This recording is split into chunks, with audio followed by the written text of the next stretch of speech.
हिम्मत मत हारना बेटा। ससुराल से दुखी होने के कारण 6 महीने मायके लगाने के बाद आज बेटी ससुराल जा रही थी।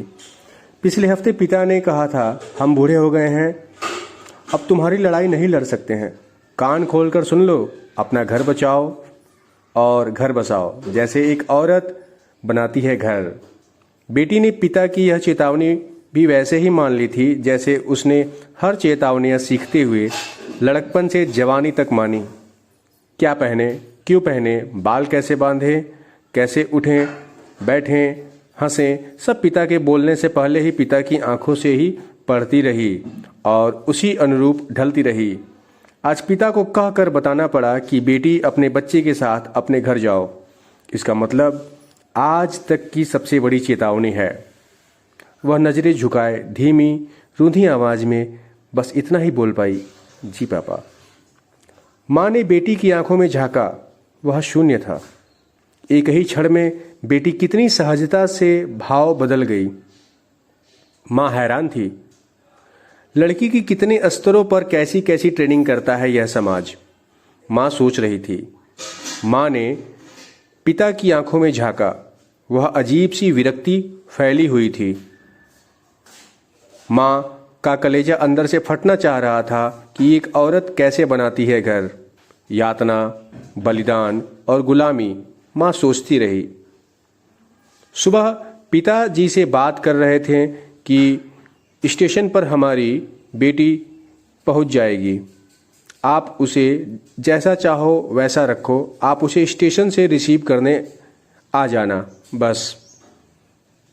बेटी ने दामाद से बात करते पिता को देखा तो अंदर से रो पड़ी। फिर बोली, पिताजी मुझे आप कुछ पैसे और सिलाई मशीन दे दीजिए। पिता आज उसे छोड़ने ससुराल तक नहीं आ सके। घर से ही जरूरी नसीहतें देकर बेटी को विदा किया।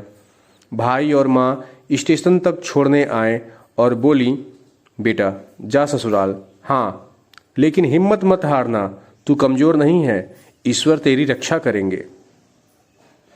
माँ बेटी को ट्रेन में बैठा वह नीचे उतरी और वहीं स्टेशन पर एक बेंच पर बैठ गई। वह बेटे के सामने रोना चाहती थी लेकिन रो नहीं सकी। लेकिन बरबस फूट पड़ी, रुलाई को वह रोक नहीं सकी।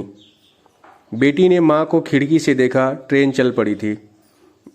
बेटी ट्रेन से उतरकर वापस आ जाना चाहती थी लेकिन उसके सर पर अब नसीहतों की भारी गठरी लदी थी।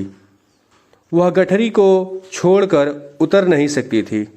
सारे रास्ते वह आंसुओं के सैलाब को पोंछकर मजबूत बन रही थी कि अपनी लड़ाई स्वयं लड़ूंगी। अब स्वयं मुझे पैरों पर खड़े होकर मेरे बच्चे को अच्छी शिक्षा और संस्कार देकर इस संसार को दिखा दूंगी कि नारी कमजोर नहीं है। ससुराल आकर उसने ट्यूशन का और सिलाई का काम शुरू किया। आज वह और उसके बच्चे बहुत ही